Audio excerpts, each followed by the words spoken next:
And that's why you made sure the inspection happened. Well, I thought our best move was to prove to the UN through the IAEA that we had no nuke. Of course, I was against us having it in the first place, but that was Snake's decision. The boss wasn't responsible. Well, don't get me wrong, I still believed in Snake. I thought I was making the best decision for all of us, that's all. I figured we should get a third party to exonerate us before proof of the nuke did get out. And who better to do that than an organization with international authority? So the truth is, you took it upon yourself to agree to an inspection arranged by the UN.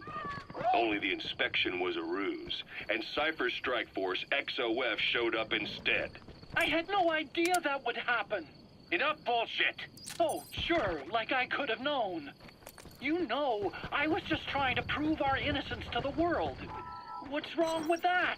We're not interested in the excuses you've thought up. The truth is objective. Just see it from my point of view. You led XOF to the control tower. They seized it, Battery giving them complete control over the base. Moments later, they detonated C4 on the strut legs. Anyone who'd managed to survive was hunted down by the assault force and their choppers. You can't believe I did that on purpose. That was the end of Mother Base. But it wasn't the end for you. How can you... Look, think about it. I lost something too. I built Zeke and it got buried underwater. I am a victim. That raises the big questions. Why were you the only one spared? You got away without a scratch. Why did Strangelove leave the base on the eve of the inspection? You two were close. Strangelove? And how did you manage to build something that surpasses Zeke in every way? Because you did everything they told you. You're the only one who didn't lose a thing. That is the truth.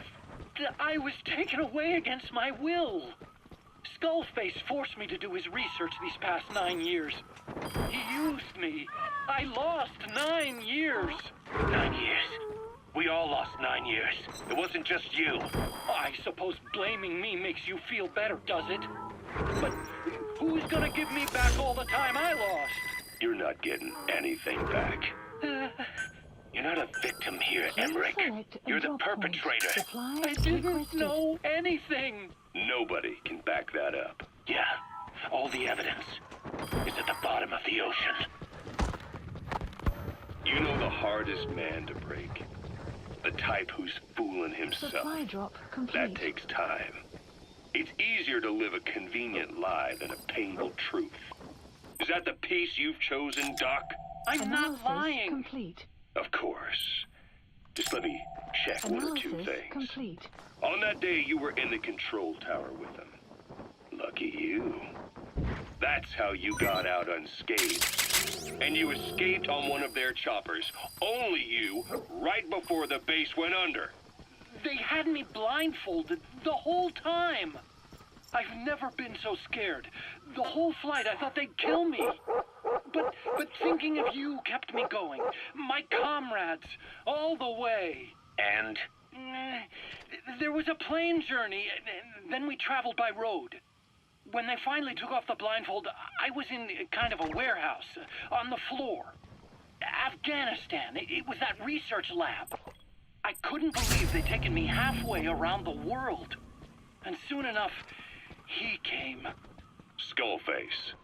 He's the one who's really behind that Mother Base attack.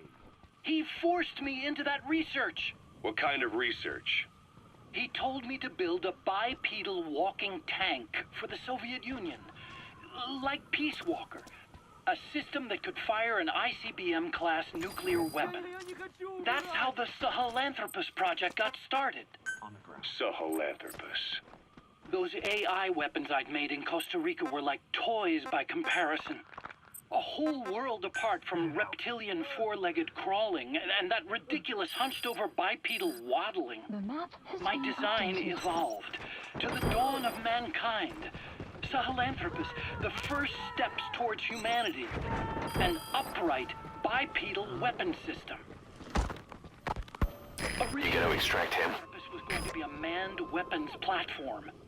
I designed a cockpit in its head, and I planned to fill it with water as a buffering agent. Like how Paz modified Zeke for human control. Don't compare me to some amateur. I designed it for human control from the beginning. The problem was miniaturizing the posture control AI. You remember the reptile pod? The AI that controlled your unmanned weapons. Attaching it externally makes it vulnerable, so this time I wanted it beneath the armor. Meaning I had to make the AI smaller. I got it down to less than a tenth the size without any loss in computation speed. But it was still too big for the cockpit. There wasn't enough room for the pilot. If I made the head bigger, its body would have to be bigger to support it. Too big to be practical. In the end, human piloting was taken off the table. I tested a remote control system too, but there was the time lag, and I wasn't satisfied with its precision either. Plus, it would be useless if the enemy jammed it. So next, I went back to trying an AI-only system. To do that, I had the AI pods recovered from Nicaragua. This was a hybrid AI, a combination of Peace Walker's reptile and mammal pods. The only AIs that had ever successfully operated an unmanned nuclear weapon system. Really? You'd need some help to get that working. Expert help. Did you work with someone? I worked alone. You did that yourself. That's the thing. The AI didn't pan out in the end either. But I did finally get Sahelanthropus walking by folding over its upper body to lower its center of gravity. The first upright bipedal locomotive weapon system in the history of mankind. I guess technically it falls into the anthropoid ape category. I don't see the benefit of having it stand taller. On terrain with significant differences in elevation, Not good. like Afghanistan, Don't let your buddy die, Snake. I'm pulling them out of there. that also lets it attack from long range while using mountain ridges for cover. So, making it walk upright was the most important factor in giving it superior height capability. As the name suggests, that was the whole point of Sahelanthropus. But I was being pushed for results. Having the AI mounted externally would have been the fastest way to get it working. I just needed more data so it could maintain its balance.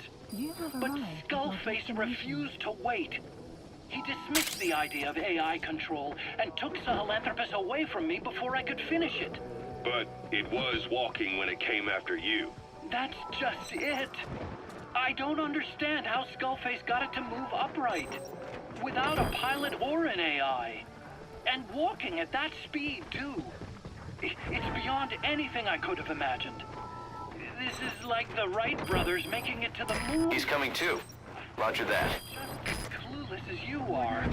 So this Sahelanthropus, where is it now? I have no idea. All my experiments took place at that cave. I've never We gotta extract him. Besides, it's still just an incomplete prototype at this point, and nothing but a paper tiger. Even if it can walk, it's far from being a viable weapons platform. Useful in actual battle. Analysis complete. Emmerich will remain here at Mother Base for now, but not as a member of Diamond Dogs. I still don't trust him. That work for you? Fine by me. He can't be allowed any contact with staff either. Yeah. A lot of the guys would love some payback for 9 years ago. We still need him alive. But we have to restrict his Subject on board. Leave the rest to us. And of course, the interrogations will continue. He worked for that skull bastard for nearly a decade. He still has more to tell us. How long are we gonna press him? If our investigation shows he really had nothing to do with the attack, we'll reconsider his place here. But I don't expect that to happen. Remember that water tank-shaped object in Emmerich's lab in the Soviet base camp? Please select The thing that started talking to you like a possessed answering machine. That was a pod belt for housing the AI used to control unmanned weapons.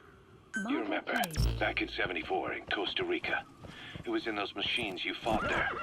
They were designated Pupa, Chrysalis, Cocoon, and Basilisk. And each of them was fitted with an AI unit called the Reptile Pod. Emmerich created it. It mainly handled the machine's posture control and autonomous behavior. But the Basilisk, aka Peace Walker, also featured a second AI pod. Development project. That one was being called added. the Mammal Pod, and it was created by Dr. Strangelove. She tried to recreate the boss's personality through the Mammal Pod, but you pulled out its memory boards. That's when it transferred its own functions to its reptile pod. Just like a human brain compensating